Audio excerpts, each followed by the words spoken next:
بسم اللہ الرحمن الرحیم۔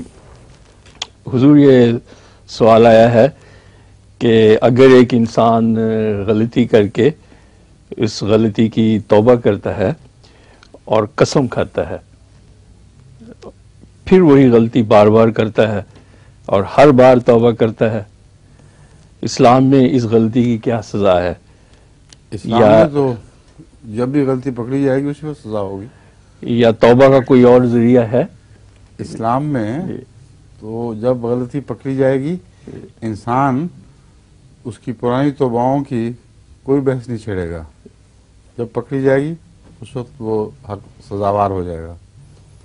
لیکن اللہ تعالیٰ کا قانون بہت وسیع اور باریک ہے، وہ انسان کے دل، اس کی ضمیر کی پاتال تک نظر رکھتا ہے، اور اگر خدا تعالیٰ کے نزدیک اس کی ہر توبہ بھی یقینی اور سچی ہو اور ہر ٹھوکر بے اختیاری کی ہو تو اس کی مرضی ہے، وہ معاف کر سکتا ہے۔